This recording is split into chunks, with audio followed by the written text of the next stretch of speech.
want answers? I think I'm entitled. You want answers? I want the truth. You can't handle the truth. We are the Mad Men of Masculinity. Your home for healthy masculinity. We're just real men having real conversations for you. Good day, Mad Men Mafia. Yo, I am Kirk M. Samuels. And I am Jason B. Kendrick. And we are the Mad Men of Masculinity. That's right. We're just real men having real conversations for you. Hey, Kirk. Yeah, real conversations. How was your yes, dating sir. life? I know it's been a while, but were you creative? did you get all like creative? And My dating life is great. And as a matter of fact, since you mentioned that, to be totally honest with you, my dating life has not stopped. Hey. I am happily married, and as part of being happily married, we still date. And actually, our dating life is better. I mean, we do some pretty cool stuff. We get out, and we be out in these streets, man. We do all kinds of cool stuff, man. So dating is great. But to your point, I think where you're going in terms of the single life. Help back in the day when you was out in these streets dating before you got married? Oh, no doubt, man. No doubt. I mean, what guy couldn't, for sure? I mean, get some kind of help, especially, man, if it was help. If we could get help from like a female perspective, that'd be great, man. Yeah, somebody can like explain to us like the female mind and like how they be thinking. Yeah. Sense, Do Hmm. we know anybody? Hmm. I think we know somebody. Miss Brianna Yeah, Hofmann, right there. dating coach extraordinaire. She's in the house. Thank you for joining us. How are you? Hello. Thank you so much for having me. Thank you. Our friend. So, just to break it down for our listeners and our watchers who don't know, yes, Bree's attractive. Yes, she coaches men. No, she's not available to date. So watch your P's and Q's. Thank you for hitting the basics there. It's very important. Hey, another basic, can I point out? I'm pretty sure I have like a bag of, is it hot tamales or something like that? That's kind of left over. You gave that away to somebody else. I'm telling you, man. We were sitting in the Gary Barnes Breakthrough Business Mastery Boot Camp. I started eating all of her hot tamales. The very next day, I felt bad, so I went and bought one of them big old giant sized bags of hot tamales, and I brought them, and she wasn't there the next day, so I had to give them away. And then he gave them away to someone else. I know I did. I know. Yeah, you got to intrigue up. I mean, he doesn't save nothing. Either you're there for it or you're not getting it. Yeah, I got a short runway. I got a short runway. Yeah, and a short attention span. Speaking of short attention that too. span, Bree, you're dating men now. Like you are not. I'm sorry. You're coaching men on dating. I said that all wrong. You're dating men now. Of course, you're dating men. You're coaching men on dating now. Yeah, I do coach men on dating, but I would even say that is the creative dating is honestly just kind of regulating the nervous system and getting in touch with yourself, and that ends up attracting women, believe it or not. So when you say creative dating, like break that down for me for us, kids, like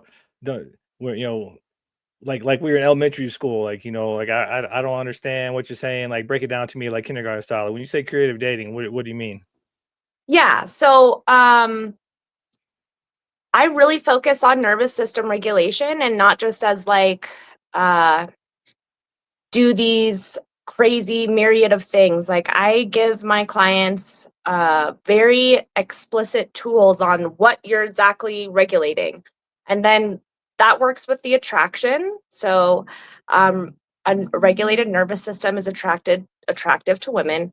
We also go into family systems. So what your pattern is, what your pattern has been, and usually it starts in childhood and the relationship you have with your mother.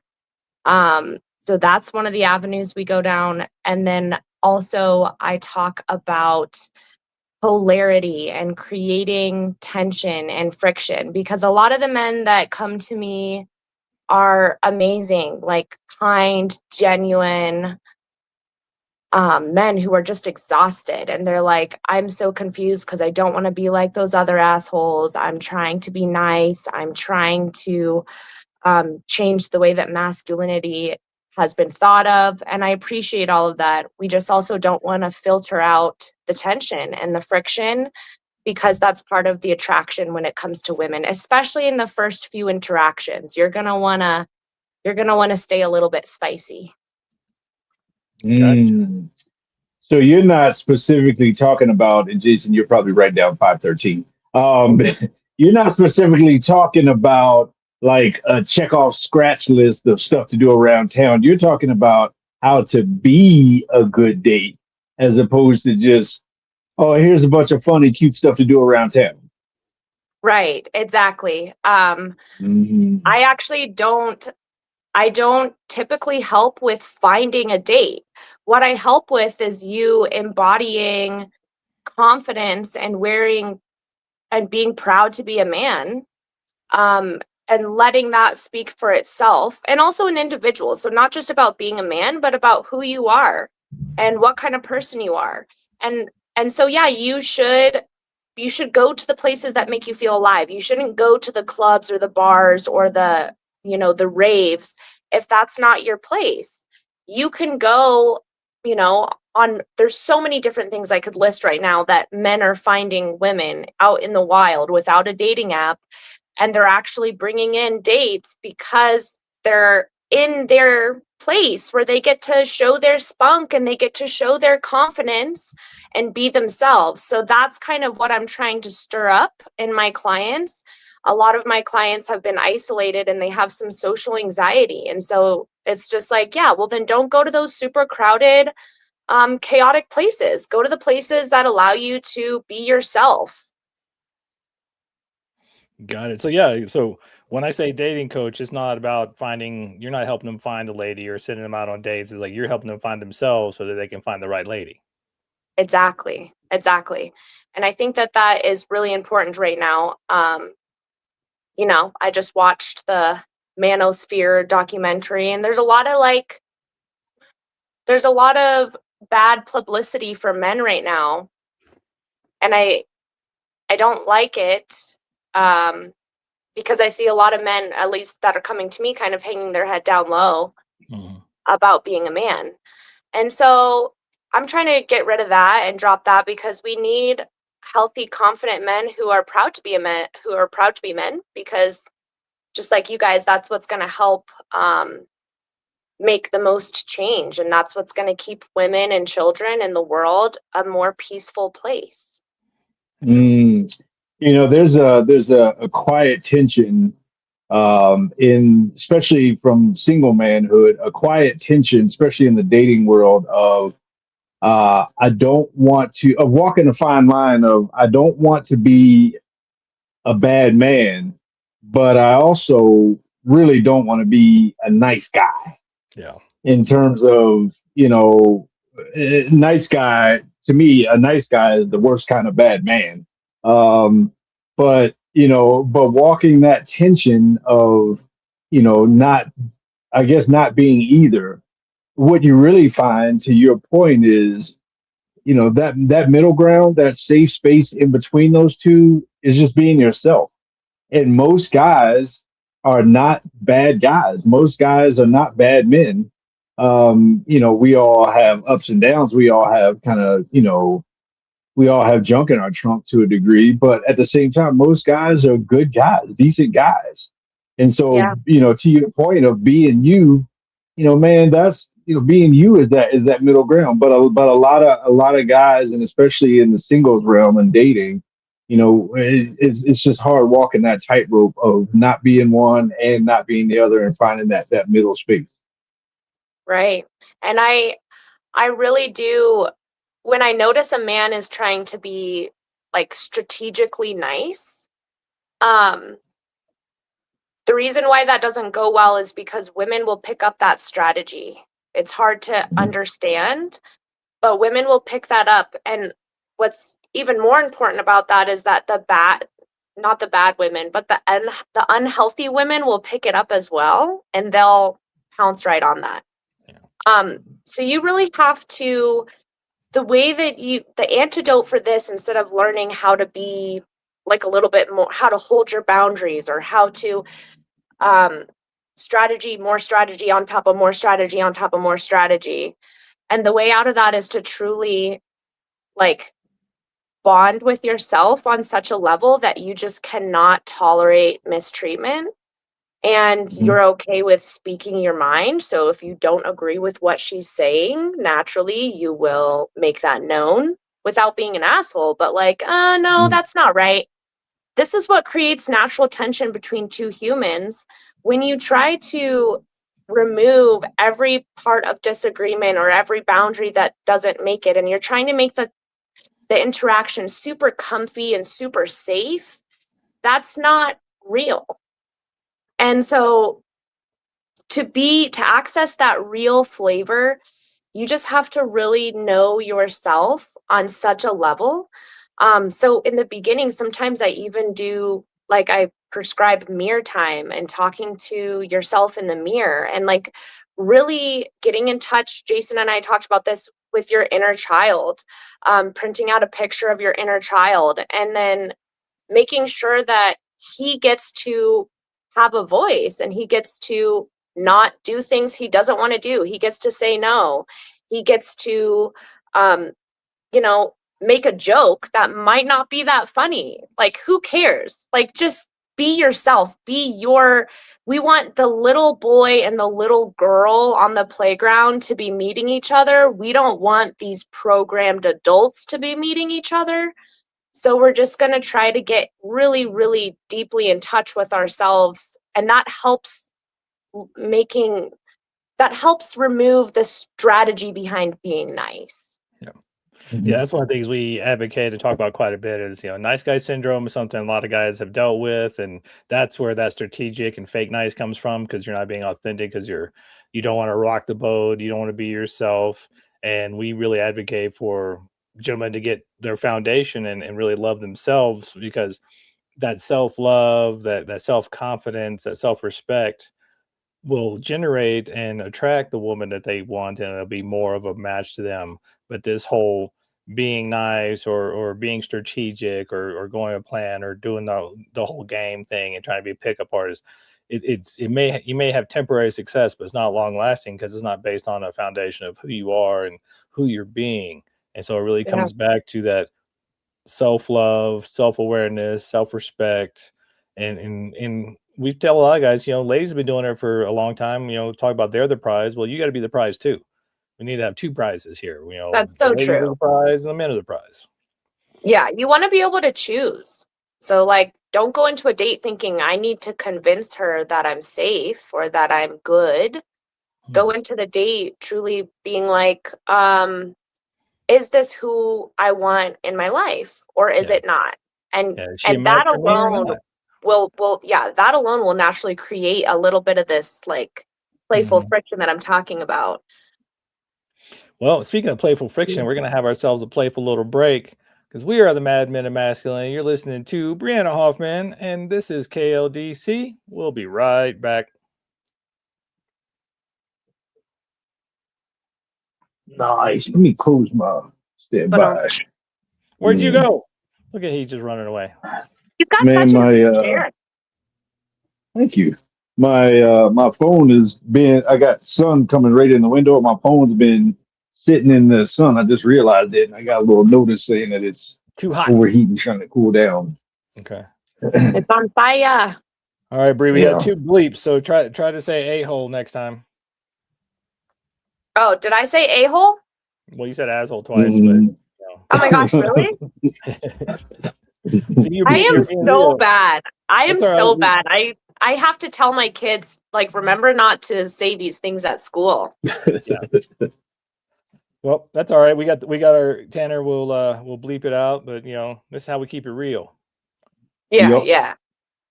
Sure enough. All right, Kirk, you got any questions for the second segment to bring us in? Of course, man. Of course. Right. Well, let's bring it back. Yep.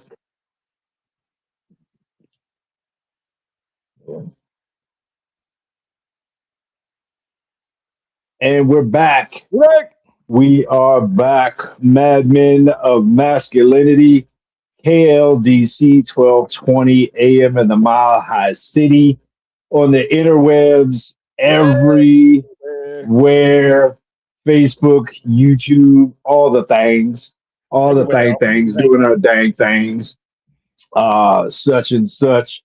Hey, leave us a comment. Y'all agree? Do you disagree? Chime in, all that kind of stuff, man. We love replying to the How's your comments, and it's dating love. experience been, you nice guys? Yeah, for real. You talked about that. You mentioned that mirror thing just before the break here, Brianna, and it's been a passion of mine, um, for men in general to be able to look in the mirror and love who they see in the mirror, but understand that what they see in the mirror is a work in progress. So we have a sense of self love, that I am valuable and I am worth something, and therefore I am worth something to someone, and someone may, if I'm their cup of tea, is going to be sweet tea, right? And it's okay for me not to be for everyone. And so these are kind of some of the things that once we get to the place as the man, um, then we're safer, I think, safer for ourselves, safer for the women in the world around us, and we're able to be more authentic. But when you talk about that mirror work, man, that's such a hard thing, probably for men and women, I would imagine. But it's such a hard thing to do, to look in the mirror. We know our flaws, we know the mistakes that we made in life, our insecurities, our failures, all those kinds of things. Um, and at the same time, it's still hard to recognize, the fine line between the two. You can love self love is okay, but love of self may be vanity or narcissism. But I love the idea of printing out a picture. We should all have a picture of us as a little kid on our desk, or somewhere where we can see it on a regular basis. I'm looking around thinking, man, I need to get me a picture of me when I was a little kid and put it up. We got Yeah. pictures of our family, and I got pictures of my kids and all that kind of stuff. But I should put a picture of me when I was a little kid. That's motivation, and that's a reminder that there's there's a great little kid inside of here that this man is living for. I mean, that's a great idea. Yeah, I do. I recommend that to everybody. I mean, not just my clients. I have a picture of myself printed too. And that actually kind of goes into my other little area, which is family systems. One of the questions I ask in the very beginning with my clients is, what do you think you needed that you didn't get as a kid? Hmm. So that's one of the Hmm. things. What's one thing that you feel like you craved as a child, or you really wanted, or you were looking for, but you never got? And Hmm. I like that question because not everybody has had a horrible childhood. Not everybody has had horrible trauma or, divorce, death, whatever. But and that's even harder when someone comes to me and they said, "Oh yeah, I have great parents. They were happily married. I was never abused, never neglected." They're scoring a 0 on the ACEs score, which is, child adversity Hmm. events. And so they're like, "I don't know why I behave this way. Like, there's no reason." So then we get into the roles that you played within your family system. So, just that helps when you print the picture of yourself as a kid and you think about what you've always wanted and that you didn't get. And then you're looking at that kid and you're realizing, and then maybe also looking in the mirror and realizing, oh, I can give that to him now. I can give Hmm. that to him now. I don't have to Hmm. wait for anyone to give it to me. I don't have to show up expecting anyone to give it to me or trade goods for services for anyone to give it to me. I get to just provide it for myself. And that helps when it comes to dating, having long-term relationships, finding women, all that. I mean, um, it really helps for the magnetism effect with women because they can sense when your little boy is kind of coming to the date and he's like, "I want this thing that I've never gotten." Um, and so I think it's really important to do that, to print that picture and to think about how you might have always been missing something, and now you can give it to yourself. Yeah, I mean, men of a certain age, especially our age, we just because of how we grew up, a lot of us have abandonment issues or, emotional neglect issues just because both our parents worked. They were busy making that money and we were latchkey kids and whatnot. And so there was a lot of maybe dad was present physically, but, absent emotionally. He was busy working and so he wasn't there. So without having that self awareness, you tend to demand that subconsciously from your partner, or you tend to look out and trauma bond with somebody with similar issues, which doesn't tend to work as well. So having that self-awareness and knowing what your inner child needs and knowing what you were missing that you want and giving that to yourself helps you to develop more healthy relationships and healthy bonds versus the trauma bond that many of us have done in the past. We're like, this is the one, and then we realize no, she's not the one because we were just trauma bonding because we had similar traumas. And so that's why it Right. felt so electric and everything. Right. Knowing what you crave from childhood, it basically makes you unhijackable. Like, I like that. now, which is a huge problem. Like, men come to me and they're terrified. Like, oh, I lost so much money with my last girlfriend. I lost I mean, I'm not going to relay all the stories, but there's a lot of loss and betrayal and like, how did I let that happen? And I'm so confused and I thought we loved each other. And now I can't trust anyone and I can't trust myself and I don't know what to do. And so when you start to get in touch with these deeper parts of yourself and these patterns, then we're doing the work that removes the ability for a parasite or a hijacker to get uploaded. Yeah, we end up abandoning ourselves. We end up, giving up the cockpit to the terrorists. Because for some reason we think, the terrorists can do a better job at flying the plane than we can. When a terrorist is a terrorist. I mean, and so we end up trading. You're right. It's almost like a barter. We trade that part of us for something else, and a lot of times, man, we end up empty handed in that kind of way. And then you do that enough times, and that's one of those patterns that keeps happening. And you say, why do I keep dating the same person over and over again? Well, it ain't the other people. It ain't all men are this or all women are this. It's you are Yes. attracting the same type of person over and over again because you're the common factor. So fix Right. the common factor and all the other integers of the math equation will change. Yeah, exactly. I do really think that when you go up or down in chronological order of what this work does, is it also removes resentment for genders. I mean, you end up building resentment, which I've been there. Like, trust me, I've been there where I'm like, wow, all men are this or that. It's just not true. So you really have to do the deep work, and it's empowering. Like, it hurts, but it also feels really good because you're like, oh, I've been doing this thing. Now I can change that. And now I can really work with my world differently. Yeah. Yeah. I mean, acknowledgement is the first step for a reason. You have to acknowledge that there's an issue so that you can work with it and then make some changes, do some healing. I mean, it's like, if you're taking a trip or you're trying to get to the top of the mountain, you got to first know where you are. Where am I starting? And Right. that's where I want to go. And that's that acknowledgement piece. Like, I got to understand what's going on in here, and so many of us, like to your point, we don't take the lessons. Each relationship is a lesson. It's a learning opportunity. But most of the time we go, well, it's not me, it's them. Oh, all women are this way, all men are this way, instead of looking in the mirror and going, maybe I'm the common denominator in all this mess, and maybe I I should probably know. start taking accountability. Do you guys see that a lot with accountability? I go down these weird like rabbit holes on social media, especially where they're like, they're not accountable. You're not accountable. You're not accountable. And then like, there's no way to like reason in this kind of debacle. But like, I feel like so many men are shouting out loud that women are not accountable. And then I'm trying to really wrestle with that. And then I realize women are saying that about men, that they're not accountable. And then this is exactly what we're talking about here, is that it's not real. This is like some fake smoke screen of people honestly just refusing to look at their role in anything. And that is accountability. So it's like really hard to get into.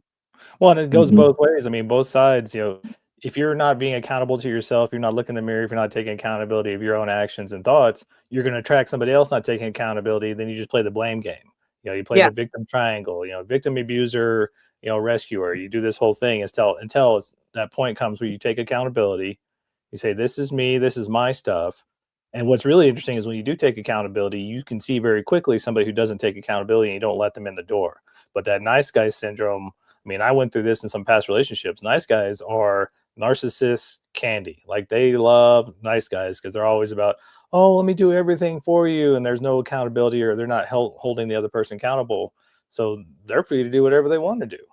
Right. And that person, and the nice guy's just like, yeah, whatever, honey, whatever you say. Yeah, exactly. It's dangerous territory, that nice guy stuff. And I mean, to give the other coin, I do think that a lot of the clients that I see or some of the nice guys, they take too much accountability. So there's that too. Love them. Yeah, and that's just as bad.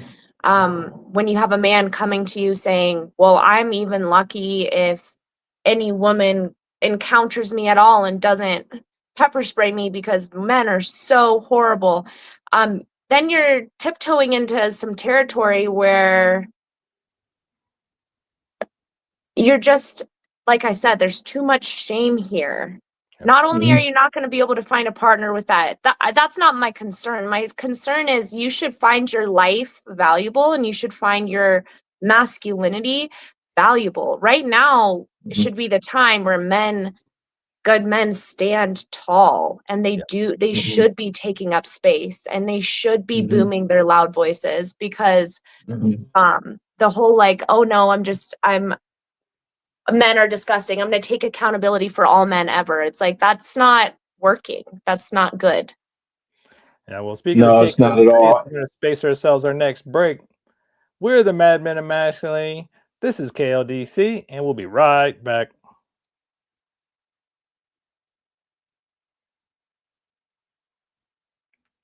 Awesome. Yeah, you should have a stack of No More Mr. Nice Guy books and just hand them to every client. How do you know when it's on break? The screen doesn't change or anything. We've got timers. We got each one of us has a little stopwatch right next to us. Well, I mean, there's the rolling. We have a rolling timer on the live. Yeah, we have a rolling timer on the screen, but that's too much math. I math that fast. Yeah, I use the. I went to public school, so I need to have a stopwatch. I can't be doing no math. Same. I'm a millennial. I don't do math. I just do a calculator. Yeah. So, we kind of ballpark it. Some of the segments end up being a little bit longer, some of them a little bit shorter, but they all kind of pan out. When we get close, it's like I got something I want to bring up, but I didn't want to bring it up because it's more than 90 seconds worth of bringing up. So, so I figured I would sit on it. You want to bring it up? You want to bring it up in this next segment? Shoot, yeah, no doubt, no doubt, no diggity. Do that thing. All right, here we go.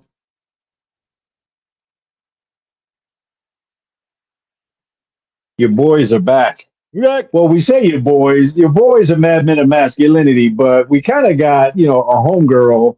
Homegirl is out. We kind of got a homegirl with us joining in, friend for years at this point. And thank you for being so cool. One of the things I love about your platform is whenever I see you pop up on my timeline, Brianna, I know that you speak level-headed. You're not a man basher, but at the same time, I get the sense that you're also not an enabler of bad behavior in terms of men. Like, there are women, content creators per se, or women that come across my timeline, whereas they're like maybe even too far on the men's side as far as just, giving a pass to anything that men do. But I get the sense that from your perspective, you are so balanced in your approach, and just thank you for being level-headed on behalf of men and women. Hey, thank you so much. That means so much. Yeah, like I said, anytime you come across my timeline, I always sit and listen, and I learn something almost every time. Hey, I got something I wanted to throw out at you. And a little bit of vulnerability on my part, um, but at the same time, I wanted to get your perspective, whether you agree or disagree, and I'm okay with either one. I mean, you can tell me I need to go kick rocks on this theory or thought. If that's the case, I just whatever your opinion is, and that is one of the things I discovered near the end of, or it began the end of my dating period, because once I discovered it for me and I fixed it, then guess what? That cycle stopped, and I ended up, with the woman I'm going to be with for the rest of one or both of our lives. And that is, I found I lived in a perpetual cycle, and I can say this through most of my life, especially dating and relationships and marriages and all that. But I lived in a perpetual cycle as a man of looking for a woman that would validate me, not affirm me, but validate me. I was looking for validation in women, not only in women in general, but a woman to come into my life and validate me. And I think in that endeavor, first of all, that's a very dangerous thing to do, and it opened myself up to heartbreak and all that kind of stuff.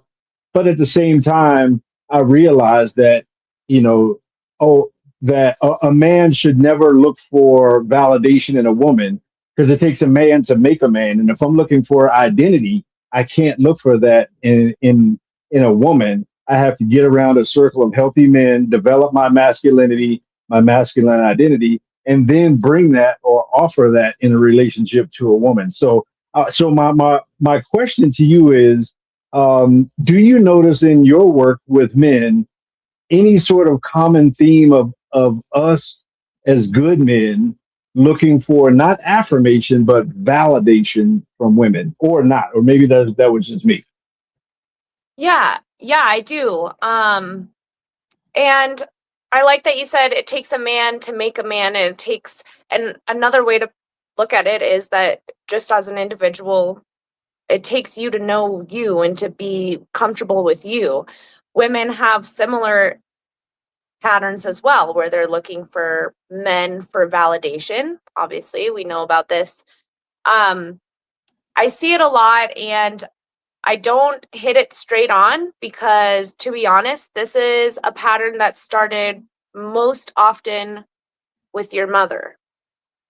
I mean, that's the blunt way to put it. So, I even think about this with my son because he's 6 years old. And he's running on the soccer field playing soccer, and he's looking back at me like, am I doing a good job, Mom? Like, that's all I need in life is for you to tell me that I'm doing a good job. And um, so I just know that you want to, as a mother, give that freely, like as often as you can. But mothers tend to, and I feel like I've gotten in this trap so many times, that's why I can relate to it on such a deep level, is that you tend to get in this trap as a woman raising a son that you need to have him earn his validation and his affirmation and his love, because you want him to be a strong, like self-reliant man, a confident man. And so you almost take away the very thing that will make him that. So even if it was just a subtle underneath, no, you don't get the validation or the affirmation, or the love freely from me. It's not unconditional. I'm your mother, but I'm not going to give it to you unconditionally because you need to earn it. Even if there's any of that subtly going on, then it'll creep into your adulthood. And what I see is it might be not that bad as a 22-year-old or a 24-year-old or even a 30-year-old. Get into 30, 32, 35, 40, 45. It's like it grows. The longer you go without that female validation, the bigger it gets. And that's what's sad, because honestly, what I'm trying to get at is that the perfect mother would freely give her love, affirmation, and validation without any earnings. It doesn't matter if you have a daughter or a son. It doesn't matter what they're doing, if they're excelling or not. they thrive off of that. That's like a nutrient need for a child. It needs to be unconditional. And so when there's these even just undertones of, you didn't quite earn it, but I'll kind of say that I love you. And so even if your mom was like doing her best, because I've done this with my son on accident before, that's how I know. Even if you're doing your best as a mom and you kind of sort of do it and then maybe halfway unconditionally, but halfway earn it. Like I said, if it doesn't get addressed as a young adult man, then it will like literally just grow and grow like a little quiet creature in the night. And before long, you're like addicted to female validation. Well, and that's something that all men go through, all young men go through, is comes a point of separation. And sometimes we don't get that real separation, that kind of self-reliance like you're talking about, because we're constantly looking for that validation. Like, is it okay? You know, and if there's no dad around, then mom, is it okay? If there's no mom around, hey, dad, is it okay? And getting to that point of like, okay, self-reliance, like I can do this on my own. I don't need that validation. And to your point, even in the dating world, like needing female validation and then trying to go out and date scares off so many women. It's like, oh, great, another son I got to raise, another little boy, instead of having that self-confidence, self-reliance. But being aware of that, I know I've seen, we've had some friends and people on the show before where it's like, you know, they were battling codependency because they needed to be dependent on somebody instead of interdependence, where they're self-reliant, but they want to have somebody in their life and help each other. So it's that self-awareness piece back again of, it's your responsibility to know your background, what you need and what you're struggling with, so that you don't continue to grow it and turn it into this craving and this need that will drive away healthy relationships. Yeah, you know, I got to the point where I realized, wait a minute, I can create. I mean, I can create a house, a space. Like I can decorate my home. I can, you know, I can have it be comfortable for me. Like I can create a space, and then on top of that, I can hold space. I started to date myself. I started to go out by myself, literally, and take myself to dinner and a movie. I remember, and it wasn't even, you know, a great excuse to just go see macho movies. Remember when that Beauty and the Beast movie came out, the live action one? I went to Landmark Theater, which is like the grown up date night adult theater kind of thing, and you know where it's all you know grown ups going out for date nights, whatever. And I remember sitting in there by myself, nothing but couples around, but I'm sitting in that movie by myself, enjoying Beauty and the Beast, man. And I had me a little glass of wine, and I was just, and then I took myself across the parking lot, went to the Hapa Sushi, and got me a table for one, and just kind of enjoyed my night and got comfortable. And that was just one time, but got comfortable with the idea of going out alone, taking myself out on a date. Thus, when I got to the point of actually dating someone, I was able to hold space within a date, what I like, what I don't like, but just being comfortable. And at the same time, like I don't need somebody to go out. Like I don't need somebody, you don't need period, in someone terms for of romance. right. I don't need somebody to yourself. complete me. Oh my goodness. My friends started making fun of me because I used to like to come home and take a bath. You know, I'd get some candles, I'd give me a little glass of wine, I'd take me a little warm bubble bath, and my homeboys would make fun of me, man. But I'm like, dude, I love me a little bath time, you know. That's perfect. Something. You That's know, but the level anyhow, of self-love. right, right. Yeah, I mean, you don't And like that's kind of why would anybody else like it? exactly. That's the point. That is exactly the point. And But then, but your point about the mom thing is totally. I mean, you narrowed right down to it. I've been a pleaser since I was a little kid, trying to make my mom happy. right.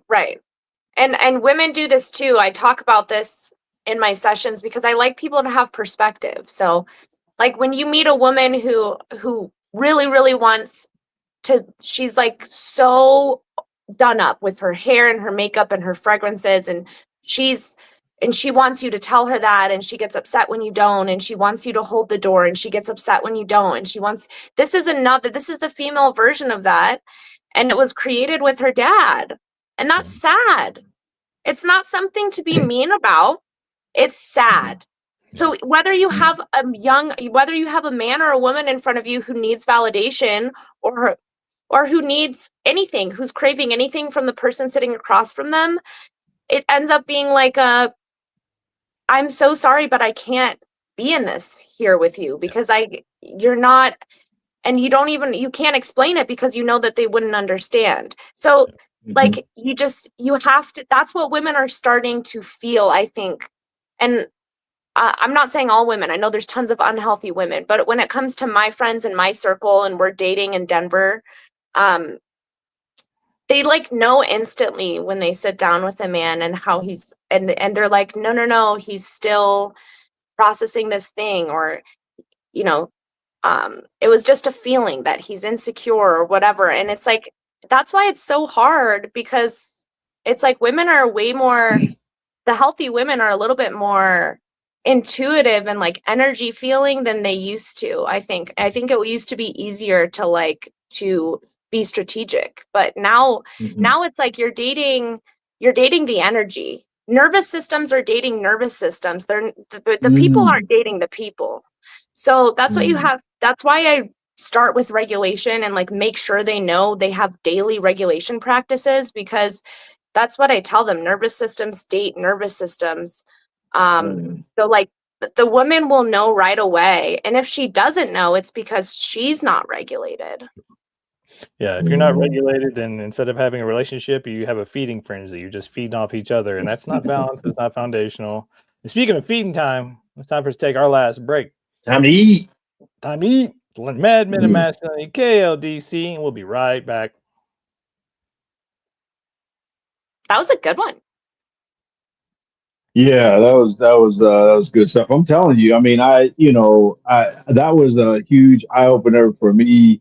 I got to the point where I was dating out of desperation, to be honest with you. Like I had a dating profile up on one of the sites, and I used, as I've said this before, I used all 2,000 characters of the little narrative part to describe myself. I mean, every single of the 2000, like I edited it down, I squeezed in, and it was all kinds of crap. I mean, it was so stupid. And then, at some point, I deleted the entire thing. And the only 3 words I had up in that little narrative section was the intimacy incubator. And I'm telling you, man, my inbox blew up. I mean, that was the game changer. That was the game changer. I mean, because it was my moniker that I picked up from Gary Bootcamp, and it just it was comforting to me. But then at the same time, it was like, it was a level of curiosity and all that kind of stuff. I wasn't just coming in trying to do the song and dance and hey, like me because of this and that. And it was like, no, here's who I am. Here's who I am, and you're gonna have to come find out. You're gonna have to come find out some stuff. You're gonna have to do some work. So, man, you're so spot on. Yeah, and I'm glad that you romance yourself. That's huge, because women will do that. I mean, I do that, and I think that it's easier for women to take a bubble bath and to do this whole self-touch thing and to do all this like big like romance stuff for yourself, and it's like societally good or like okay, or it's encouraged in some way. But then for a man to like take himself out to dinner or go to the movies or go sit in a bathtub, it's like, whoa, what are you doing? Why are you doing that? Yeah, that's one of the things about modern societies. Like men go out by themselves, take themselves out, now they're creepy. Where are your friends? Yeah. Why are you out there by yourself? Who's watching you? True. But there's femininity available to us that doesn't have to come in the form of a woman or between the legs of a woman. You can find femininity by taking a walk in the park. Nature itself is feminine, right? And so you can fill that cup literally just by going on a long, slow walk through some trees and around a park. I mean, something like, taking a bath or, whatever it is. I mean, there's ways to fill that cup without having to reach out and cling on to somebody else to do something. And then when you do fill that feminine cup a little bit, then you're also less scary and creepy and less, I mean, Let's talk about that in the 4th segment and give some tips about how to get your feminine needs met and how not to be creepy, and then we can tell them how to find you. Yeah, we'll start off with that part. Get all right, here we go. Here we go.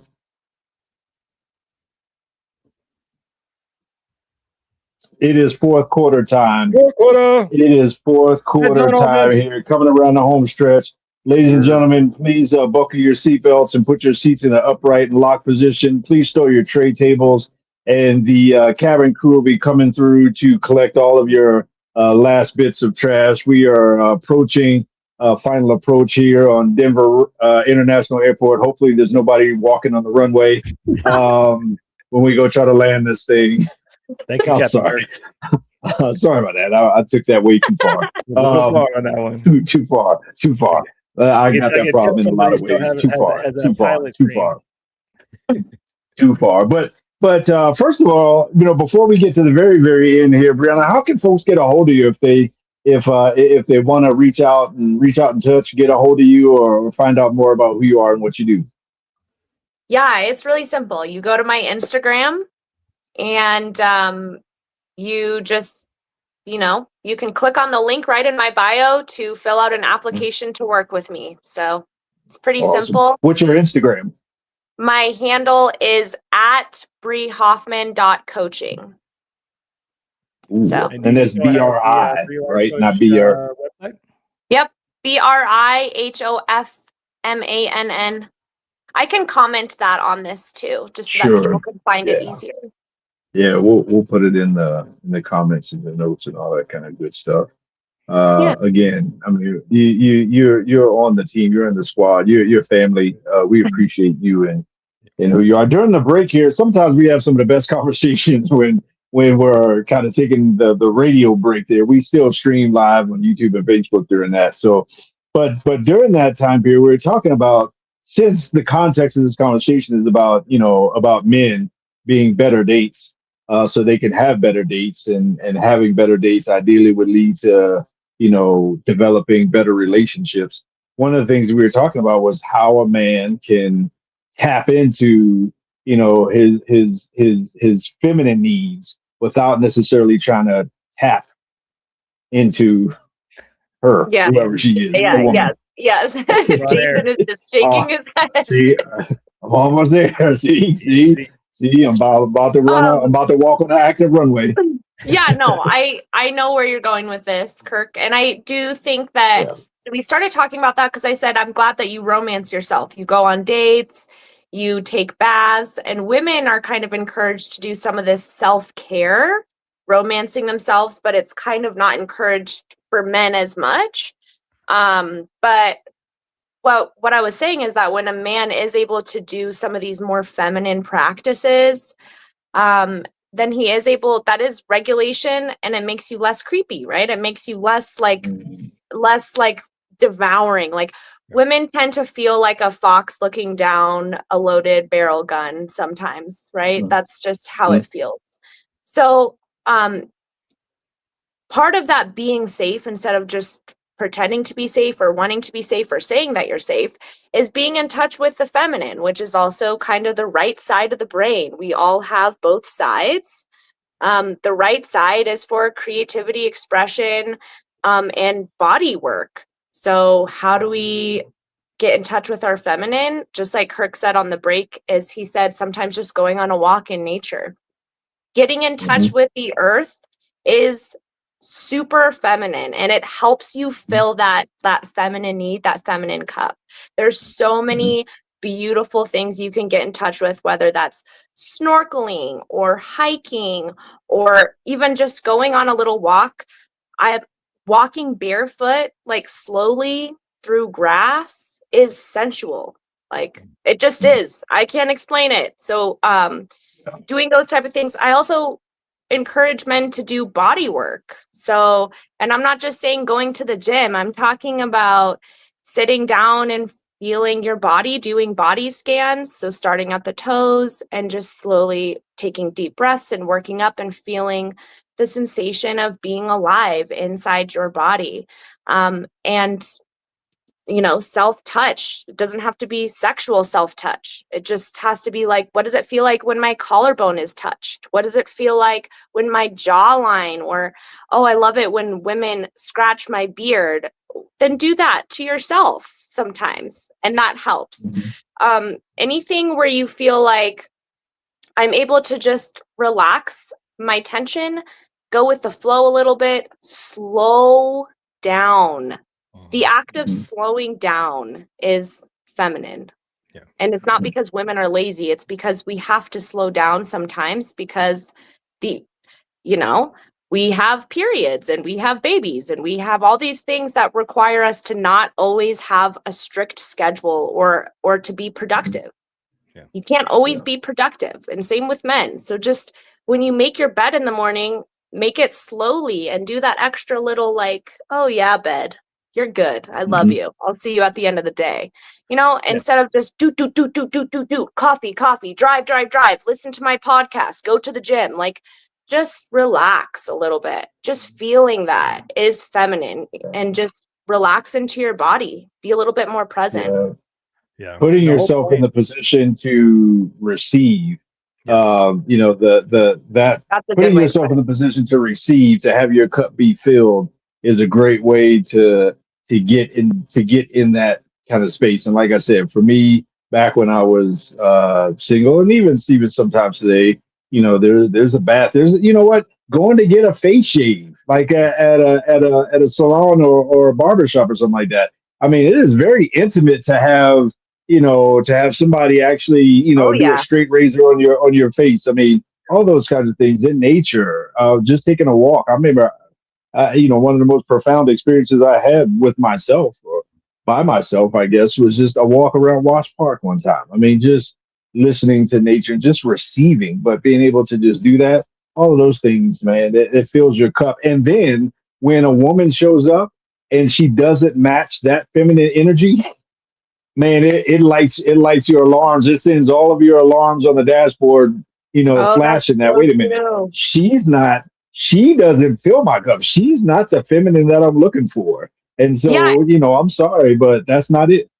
And then when a let's say a pleasantly feminine, like beautiful woman comes into your presence, all of a sudden it's not like, oh my gosh, like I need this, I want this.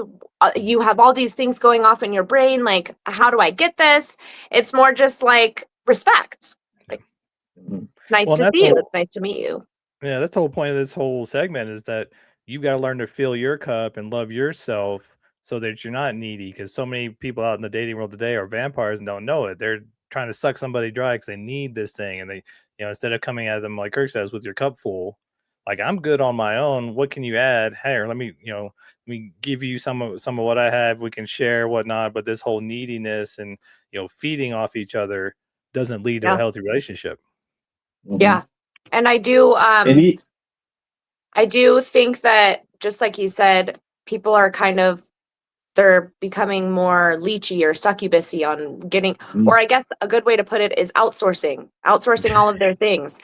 Like when you look at, I think it's Maslow's pyramid of needs, like well-being or whatever, there's all these things like the survival needs, and then the community needs, the social needs, the aspirational needs, the vocational needs. And then at the top, there's that little pyramid that's like, oh, self-actualization. And so when you're going into partnership, the whole bottom chunk of the pyramid is your responsibility. So as the individual, and then it allows you to reach that self-actualization, and you can tap into that with someone else. That's the growth part. But and that's not even, I'm not even saying that you should make sure all of these needs are met before you meet someone, because as long as you meet another human, you guys can do that work side by side. But it's not, you're responsible for my needs. That's not the way that it's supposed to be. Yeah, you dropped in a term super quick that most people probably didn't even pick up on. You said the word succubusy. And the whole idea of just that succubus spirit of people that are just that just want to leech and just kind of take what you have and just keep it for themselves is rampant for sure in the dating place. But even when you developing all these skills, not only in the dating world, they translate into the relationship world, and I've even found that they translate into marriage. I dated because, I'm a relational person, and I in my life benefits from having someone in my life to share it with. That led to a relationship, and that relationship led to a wife that I need. I don't need her like air. I need her like air conditioning. When she came into my life and I saw how, how it was natural for her to be feminine and just, pour out, and just feel and fulfill the other part of that yin and yang of masculine and feminine. And man, it was pretty cool. But even today, I don't put the burden of my masculinity on her. I don't put my fulfillment every day on her. I don't look to her to make me happy. I mean, Right. those kind of things are the dysfunction side of everything that we're talking about. But when you develop all of these skills, not only do they help you in the dating world, but also the relationship and even the long-term relationship and marriage world. Right. And it is all about the people who are succubusy. They're unconsciously, meaning not aware that Mhm. they're doing that. And that is another way that I describe what I do with men, is that I bring unconscious dating to conscious dating. That's the Mhm. best way. You just want to be so aware of why and how you're operating. And Mm. that takes some depth. It takes some bravery to look around, look into the dark garden that you have in the backyard and see what's been growing. Yeah. Yeah, the Ooh, cave that's you fear to amazing. enter is where your treasure lies, and that goes for Yeah. dating, it goes for relationships, it goes for everything else. You gotta be able to look at your shadow, look at your inner child, get in there and figure out who you are. Because, like we said at the beginning, acknowledgement or yeah, counting, yeah, acknowledging who you are and what you need is first. Because how do you Right. know Mhm. what you need, or who's going to be a match if you don't know who you are and Yeah. what you need first? Right. Yeah. Right. And Brianna, we thank you so much. I mean, again, you help men get their poop in a group. Hmm. And when you do that, women benefit. Yeah. I mean, women benefit from men being better, period. I mean, that's hands down. If you dispute that, then you're crazy, whoever you are out there.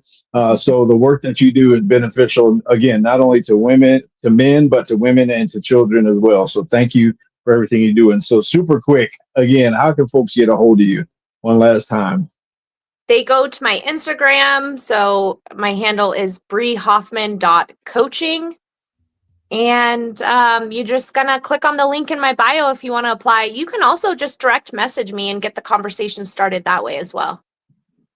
You're awesome. We appreciate you, and again, everything you do. You're fantastic. You're a great friend. I haven't had the benefit of your coaching, but you're a fantastic friend and a person, and I have no doubt that I would trust anybody I know with you and everything you offer. So thank you so much. We appreciate you. Mad Men of Masculinity. Holler at your boys, Facebook, YouTube, all of those good things. We appreciate all y'all. Like, comment, subscribe. Let us know what you think. You agree or you disagree. All of those kinds of things. And until next time, that guy over there is Jason B. Kendrick. Brianna Hoffman's over that way. This guy right here is Kirk M. Samuels. We love you. We appreciate all of y'all. Thank This is like you. a Thank bad you so opening to much. Brady Bunch. We love all of y'all, and we're the Mad Men of Masculinity. And until next time, we are Out. out.